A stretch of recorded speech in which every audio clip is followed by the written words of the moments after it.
Hello there, Chuck Moran here. I am the creator of Online Video Mastery, and I am fortunate enough today to be joined by Kirby Davis. And Kirby, I think of as the Zoom manager extraordinaire for a major chamber in the Florida area, the Chamber of Commerce of the Palm Beaches. So Kirby has been kind enough to sit in with me today to talk a little bit about her chamber and how they're using Zoom to support their members. So Kirby, welcome. Thank you so much for being here. I really appreciate it. Well, thank you so much for having me, and I am flattered by all of the kind words that you have said to me. I am Kirby Davis, like you said. My actual role at the Chamber is the Membership Services Associate. I am actually fairly new with the Chamber of Commerce of the Palm Beaches. I have been here only 7 months, so 2 months in, a pandemic happened. Lucky you. I started this job thinking I was going to be doing one job. Boy, was I wrong. That was far from the truth, but I'm happy about it. I have grown so much, learned so much. So it has all worked out for the best. And for one, Zoom saved my career. I have never worked harder in my life because of Zoom. Job security, right? Right. Yeah, that's really great. Yeah. So what would your job normally have been had you been able to stick to what you were hired to do? So my job, I get kind of the fun job. I get Mm-hmm. to work with the committees that we have. So I help with the Health and Human Services Committee, our Science and Technology Committee, just to name a few, which those kind of give some of our members some speaking opportunities to come and great networking opportunities for people to get together, have some lunch, have some breakfast, give out some business cards, and listen to somebody explain their business and what they do. And again, Cool. just a great networking opportunity. And then when a new business comes into the chamber, we offer a ribbon cutting, which is always really fun. So people throw parties, and I come with giant scissors and really pretty red ribbon with our chamber logo. And we take a nice, fun picture, and um, we do free marketing with it, and we send it to you, and we post it a bunch of places. And so I get to do a lot of fun stuff, and that's just kind of the icing on the cake to my job. And then lots of paperwork and stuff with membership. Gotcha. Gotcha. So how long were you doing in-person ribbon cuttings and that kind of thing before COVID hit? um 2 months. So I Okay. did maybe 4 or 5 events before COVID hit. Wow. And then now I'm doing maybe 20 Zoom events a month. Wow. That's amazing. Well, I should say that I have a friend in Florida who told me about Kirby and told me about her chamber. And she's a member of the chamber there, and she was just knocked out by what Kirby and the chamber are doing to support their members online. And so I'm happy to have her on board so she can fill us in a little bit more about what the chamber is about and then how she's using the tools and that kind of thing. But let's start with some chamber basics, Kirby. What can you tell us about the chamber, when it was formed, how, what your geographic area is and that kind of thing? Sure. So we were founded in 1913. We are Whoa. yes, we are one of the oldest business developments in Florida, or in Palm Beach County, not Florida, but in Palm Beach County.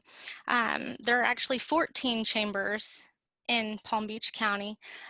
We are a regional chamber, so we have members in Miami, and now we have people joining us from Argentina. So we have Wow. definitely expanded, but we are Miami, Fort Lauderdale, Palm Beach County is our main focus, but we have everywhere now. So Zoom So has the really helped us out. Really, so the people who are logging on from Argentina, are they actually members, or are they just dipping in for the content, or what's that about? They are actually members, so they do have a residence here in Florida. Okay. They do have a business in Florida and in Argentina. With everything happening with COVID, they are currently residing in Argentina, but when they get the chance, they hop onto our Zoom calls and they participate every chance that they get, and they're fantastic. Wow, Yeah. that's really amazing. Cool. So you say that you do about 20 Zooms a month, and are those the outbound ones, and then there are additional ones that are sort of in-house collaborations, staff meetings, or is that 20 a month is pretty much the total of everything? 20 a month is our outbound Okay. meeting. So we have, like I said, we're still doing all of our committee meetings. We've even converted some of our ribbon cuttings to virtual. We're hosting webinars, educational webinars, and now we're starting with, like, we started a tourism task force to kind of help some of the tourism industries here in Palm Beach County. Um, so it's just really kind of taken off, Great. and trying to give those educational and keep our calendar full, because that's what helps us stay busy and stay open. Right. Gotcha. And then do you publish the sessions? Do you record the sessions and let people come into them later if they wanted to see them? Are they hosted on YouTube or someplace? Absolutely, they are on our YouTube channel and on our website. I Cool. do believe some of them are private, Hmm. because they are restricted to members only, but there are some available that are open to non-members and members, which we have opened up more to members and non-members with COVID happening. So we Cool. have opened our doors to everybody. Cool. So let's get into a couple of examples. What types of sessions do you do, and how long are they typically? So with I right before this meeting, I was in a committee meeting for our Hmm. Women in Business Committee, and it is an hour long. We have found that anything more than an hour is way too much. Yeah. People have Zoom fatigue. Hmm. They can sit there and listen to you talk for maybe an hour, and that is still cutting it a little close. So, and with the speakers, we usually tell them to talk for maybe 30, 45 minutes, and then we Hmm. let our attendees introduce themselves at the end. So Yeah. it kind of gives them an opportunity to say something and gives them a reason to stay till the end and not just jump off Mm. immediately. That's a good idea. Yeah, in our online video mastery program, we suggest that people take breaks every 20 minutes, even just stand up and stretch, just, get a little a little movement going to kind of break up the boredom. But yeah, that Zoom fatigue thing, we've actually got a guidebook on our website that people can download. That's all about Zoom fatigue and what the science is that's behind it, as well as how it costs organizations in terms of productivity. And then we've got some suggestions on how to defeat it. And but man, there's just new stuff coming out about all that a lot, all the time. So what kinds of content do you convey in a typical Zoom? If I was logging on from, just down the road or Argentina and I'm a member, what kind of content would I typically see? Oh, we have, and it also depends on the meeting that you're going into. We've Hmm. had webinars based on HR. We have a election coming up. We have something going on regarding that. We Mm. have so many different topics, and we try to keep it so there's a topic for everybody. We don't want to keep it Mm. there's only so much we can say about COVID. There's only so much you Right. can, I mean, so, I mean, today we had some stuff, we had a speaker talk about schooling. We Mhm. have a breakfast coming up that the superintendent is going to be speaking to us. Yeah, And that's a gotcha. huge event. We're going to have probably 500 people in that event. Mm, wow. So we have like our smaller committees are max up to 30 people. And then Hmm. we have our breakfasts, which are 500 people. So it just depends on which event that you're going to and who you're going to hear. Gotcha. So the breakfast, do people brown bag, bring their own breakfast? Or do they, or is that just the title of it, of the, is the type of Zoom it is? Well, before COVID, we would actually go all to the Palm Beach Convention Center and have Hmm. a big, nice breakfast and Mm, all get together and listen to this speaker. But now that it has been, and this is going to be our first one coming up, um, I think next week is going to be our first big breakfast. Uh, we have these care packages, I guess you could mm, call it, that we're sending out to all of the attendees that have registered for it. So we're sending them their little brown bag. So mm, cool. I wouldn't call it a brown bag. It's going to be nice Right. and pretty, but Yeah, the, so it is changed a little bit, but they are still getting a breakfast or a little goodie bag for that's it. cool. That's really Yeah, cool. So when you're starting a meeting, I understand you've got some house rules that you show. Can do you have those on your computer? Can we take a look at those? You can I share your do. screen. Absolutely.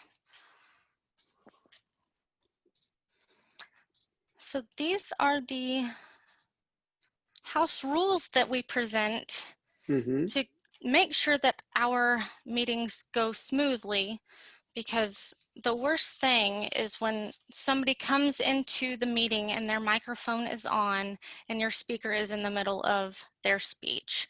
So we like to make sure that people know that the meeting is being recorded and to make sure they're muted. And then the webcam's off. We change that every once in a while, so we'll have them turn it on or turn it off depending on how our speaker likes it. But we change it and we have different slides, and so our social media is very popular and very Mm, active. So we get a lot of compliments and clicks on our social media. So that's just a few of our little talking points that we go through at the very beginning and end of our meetings. gotcha. Yeah, very cool. Yeah. Yeah, I'm going to check your social media out right after this, right after we record this and publish it. That's really cool. So and then so you upload your Zoom recordings to YouTube, and then the ones that are public you put out on social. Yes, yes, Gotcha. everything goes to Facebook, YouTube, our website, and we get so many responses on it. It's amazing. That's really cool. Very cool. One thing, a tactical thing I was curious about, do you publish an agenda ahead of time for attendees, or do you just basically say we're going to start at 10 on the 13th and people pretty much know what to expect, so they just show up? So for the most part, people know what to expect. Hmm. And if it's a new member, I always give them a call and just be like, hey, this Mm, is how this goes. Just make sure log in a few minutes early. That way you kind of know you're in the right place. Just hmm. look for our logo. You're there. And but that's just kind of the main thing that we do. It's super simple. We don't do anything too much for that. Yeah. So Yeah, that's another tip that I picked up from watching a webinar from one of my colleagues. Such an easy thing to do, and I hadn't thought about this, but for people who are facilitators for Zoom and routinely are bringing new people into a meeting, it's a really good idea to just tell everybody ahead of time, look, if you're new to Zoom, log on. I'll be there 10 minutes, 15 minutes ahead of time. If you've got any kind of issues, I can use the remote control feature and reach through the screen and click on things for you, and help you get your camera angle right so that, you're not showing up on Zoom with just the top of your head or I was talking to a colleague yesterday, and she was in a Zoom, and somebody said, "That's a really nice view of your neck, but we'd like to see more of you, more of you." So, yeah, so you can clear up a lot of those things just simply by having people come on early, and so that's a really good idea. Absolutely. Um, Well, and Go ahead.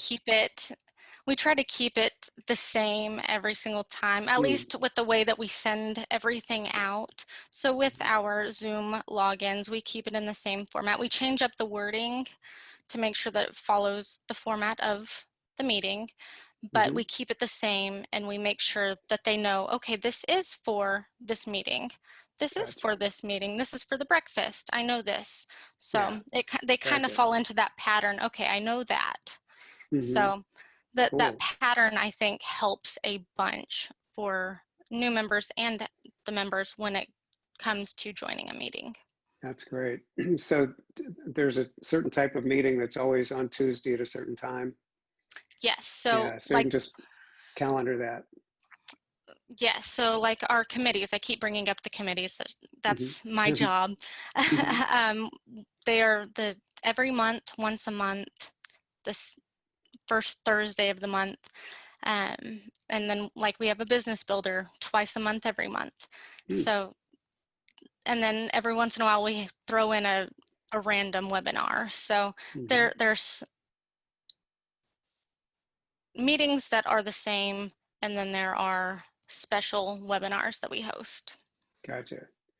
And what is the overall response from your members to the Zoom meetings? Because I mean, we all pretty much got thrown into this, and I do want to go back and talk a little bit about how you got into Zoom. But while I'm thinking about attendees, what kind of response have they had to the Zooms, because they were used to going to the breakfasts at the convention center and being able to drop by your physical facility and talk to people in person and everything. And then all of a sudden they're under lockdown and now they're wearing masks and they're maintaining social distance and that kind of thing. So they're forced to work with you online. But what kind of reaction are you getting from members about being on Zoom? Well, I think they like Zoom, and as a whole, at the chamber, we're not getting rid of Zoom even after the pandemic is over. Mm-hmm. I do know that our members are ready to get back into in-person meetings. They like shaking people's hands and they like hugging people and getting to know Mm-hmm. people on that personal level, which is Right. a lot harder to do through Zoom. Mm-hmm. But with Zoom, again, we are being able to open up our doors to people in Argentina. So again, we're not going to quit doing Zoom even after the pandemic.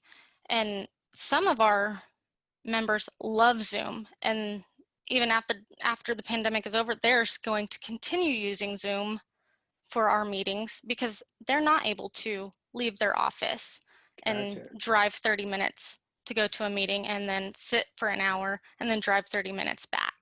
Mm-hmm. So it has helped a lot, and we've reached a whole new membership with it. That's that's great. Have you noticed any increase or decrease in chamber membership um, since COVID, or things kind of stayed about the same, or what are your thoughts around that? The chamber has actually done very well during the pandemic. Good. We are getting new members every single day Awesome. because right now it's a hard time, and again, we are here to help. That's what we want to do, Hmm. and that's what we're trying to show. So I think that's people are seeing that and they are joining. So it's been nice. That's great. Yeah, that's great.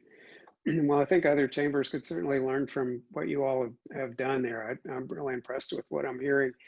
Um, so let's dip into the type of features that you're using in Zoom. I mean, Zoom's coming out with new stuff all the time.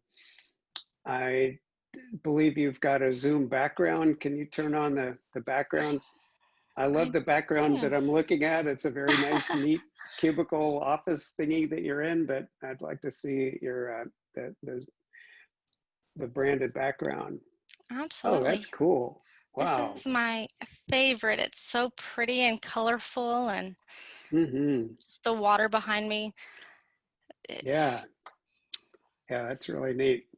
this With was probably one of our selling points on Zoom, is we loved being able to hide the clutter in our background with mhm. the virtual backgrounds. Yeah, that's really great.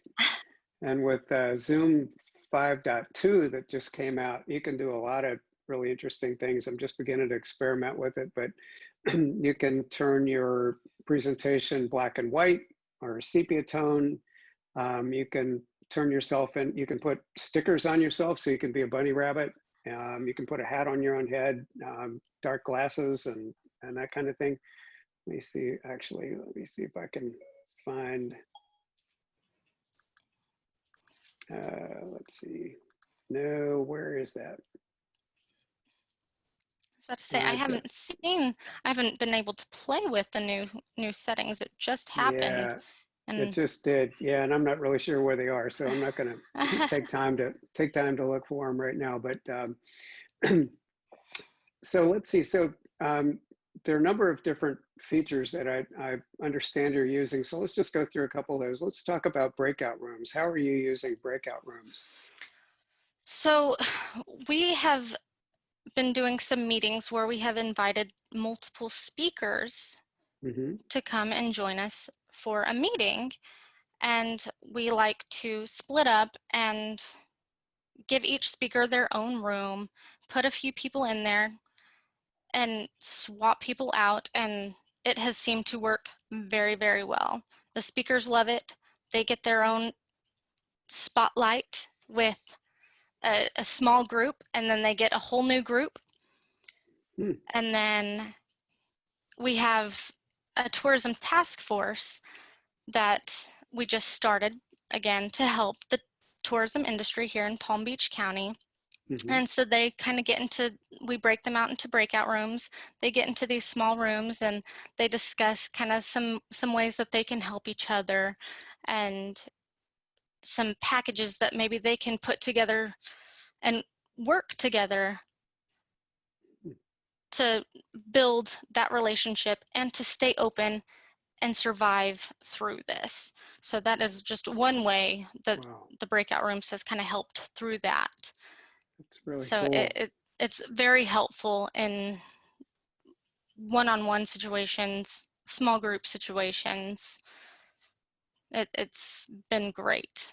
That's great. And then do you set a timer so that everybody comes back in automatically at one particular time, like after 15 minutes or something? Yes, and so we do kind of a power networking, or I guess Okay. we call it power networking. It's kind of like powered speed dating. Mm-hmm. You get 1 minute to introduce yourself, what your business is, what you need, something fabulous that's happening to you right now. Mm-hmm. Um, and so you get 1 minute to do that. And we have a group called our ambassador committee that we Right. get to volunteer that helps us, and they kind of hold up a phone with a timer on it that Mm. has 1 minute. And so you get that 1 minute and you go around the table and you say, okay, I'm Kirby Davis. I'm with the Chamber of Commerce of the Palm Beaches. This is what I do. This is what I need. And Oh, so that's really that's cool. another reason we use the breakout rooms, is for those small power networking opportunities. It's really neat. So, and how about polls? Do you do a lot with polls that you set up ahead of time and then publish during the meeting? I think that's the way they work, correct? We do. So it's a nice way to get the attendees interacted. So they're not just sitting there with their arms crossed, with their hands on their face, just Hmm. they know they're going to be asked a question. They need to be prepared to answer it. So Hmm. it's a nice way to get them involved. Yeah. So we do use them. That's cool. Yeah, we've got a colleague that I was asking about how she gets interactivity going, and she has her attendees do something new every 5 minutes, which may sound like overkill, but it works for her. And what she does is she'll just ask a simple yes or no question and say, please, drop a yes or a no in the chat.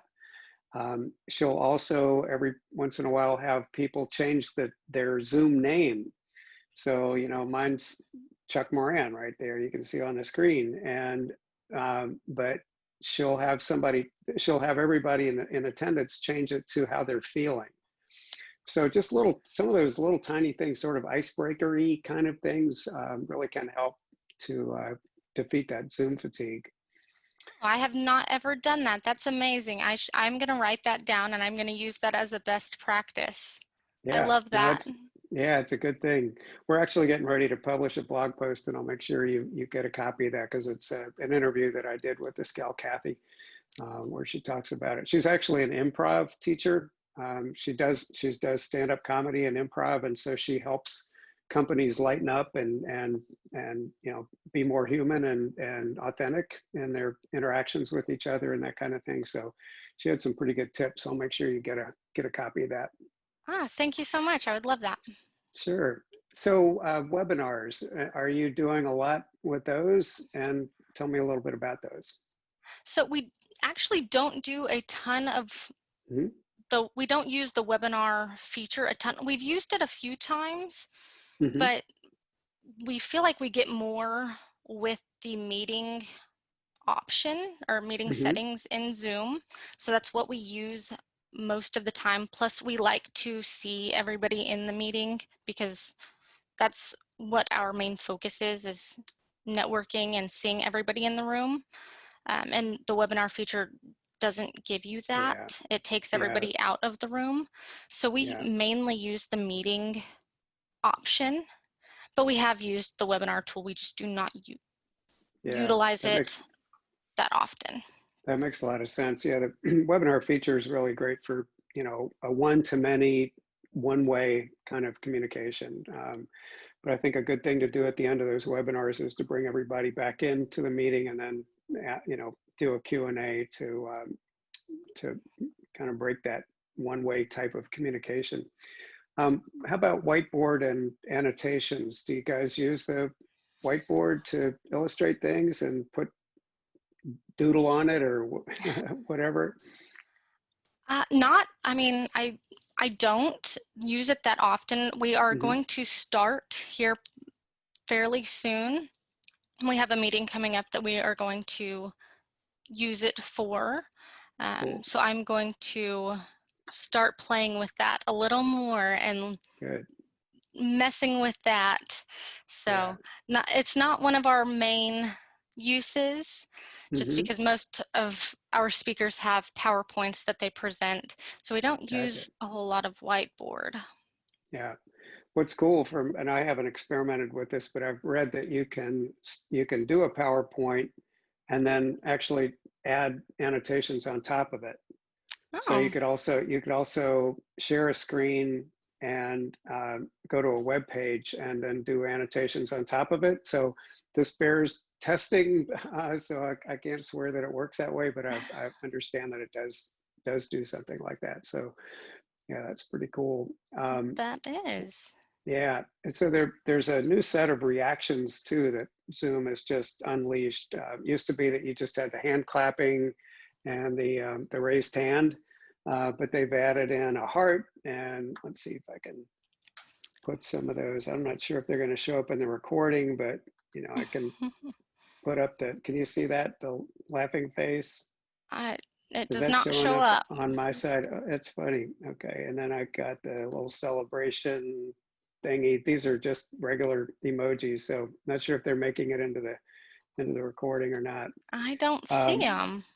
yeah, interesting. Yeah, they just last on the screen for like 10 seconds. So I think it's probably a participant to host sort of thing. So let's see. Is there anything else that you would like to share? Recommendations to other chambers and other similar organizations like tourism bureaus and that kind of thing, any kind of organization that's really trying to find new ways to serve their members?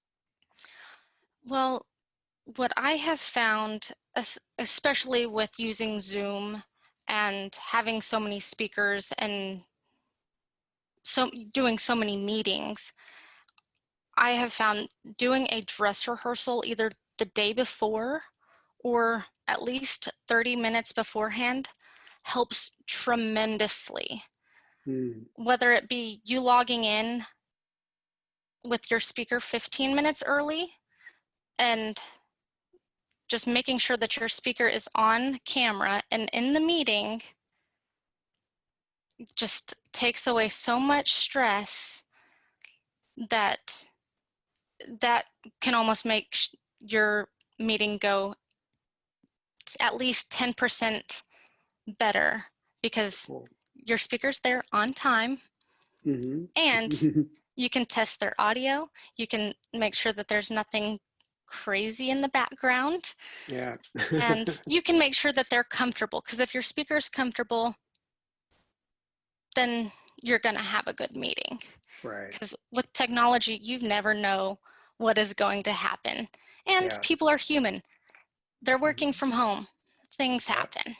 Things do So happen. Yeah. that is probably the one thing, my biggest takeaway from using Zoom, do a dress rehearsal. Yeah. Great advice. Cool. Well, Kirby, I really, really, really appreciate you taking the time with me today to go through what your history has been there with the chamber and how you're using it so effectively to support your members. So um, thank you very much. I really do appreciate it. Well, thank you so much for having me. I enjoyed doing this. Yep. All right. Well, I'm going to sign off here and we'll look forward to seeing you. And I would love to get down there and see you in person. So if we ever get past this COVID thing, maybe we'll get a chance to meet, maybe 6 feet away, but it'd be nice to meet you in person. At least shake a hand. Sounds good. Well, we could All do right. elbows. Yeah. All right. All See you right. Thank later. you so much. Bye. Sure. Bye.